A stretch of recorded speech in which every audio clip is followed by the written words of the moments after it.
Pour les gestionnaires de VIA, voici un petit vidéo pour faire des tests sur la gestion des ateliers. On a créé une salle, test sur les ateliers. On a inséré des gens, on va y accéder.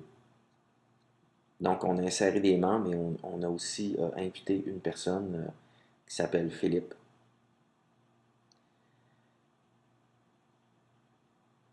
Alors, lorsqu'on est rendu dans la salle, on a mis aussi des documents, simplement pour vous dire que les documents sont accessibles aussi dans les ateliers. Par contre, dans les ateliers, vous avez tous, chacun votre tableau blanc, votre partage d'écran. Les sondages, c'est des sondages individuels dans les ateliers. Puis les liens web, c'est aussi individuel dans les ateliers. Autrement dit, il y a juste les documents qui sont disponibles dans tous les ateliers. Et ça, c'est le gestionnaire qui les a achetés au début. Donc, je vais aller dans Activités, Gestion des ateliers. Donc, j'ai mes personnes qui sont là, mes utilisateurs, et j'ai pas d'atelier. Donc, ce que je vais faire, c'est que je vais ajouter un atelier. L'atelier 1, ça me convient.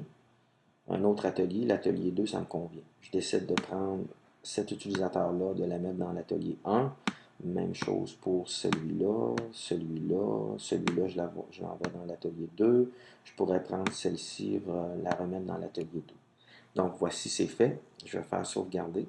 Une autre façon, c'est de répartir automatiquement. Ceci, je viens de le faire manuellement, mais on aurait pu le faire automatiquement. Donc, répartir les utilisateurs également dans les ateliers déjà créés. Vous créez vos ateliers et puis vous faites répartir. On va prendre les utilisateurs ici, puis on va les envoyer dans les ateliers de façon égale. Répartir les utilisateurs également dans X ateliers. Donc, vous indiquez votre nombre d'ateliers qui va se créer de façon automatique. Et en même temps, selon le nombre d'utilisateurs que vous avez, on va les envoyer dans les ateliers qui ont été créés. Donc, si vous avez 3 ateliers, 10 utilisateurs, ben, il va y avoir 3 ateliers, 3 utilisateurs par atelier, puis il y en a un qui va être mis dans un autre atelier de façon aléatoire. Répartir X utilisateurs par atelier, donc nombre d'utilisateurs par atelier. Si je veux 8 personnes par atelier, j'indique mon nombre de personnes et tout dépendant le nombre de personnes que j'ai ici, il va me créer le nombre d'ateliers que j'ai besoin. Et dans chaque atelier, vous allez avoir 8 utilisateurs.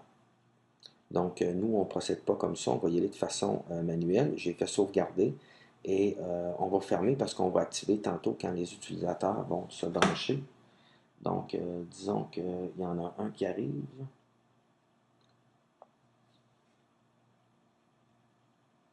Donc, Philippe va se connecter, puis les autres vont se connecter aussi dans les prochaines minutes.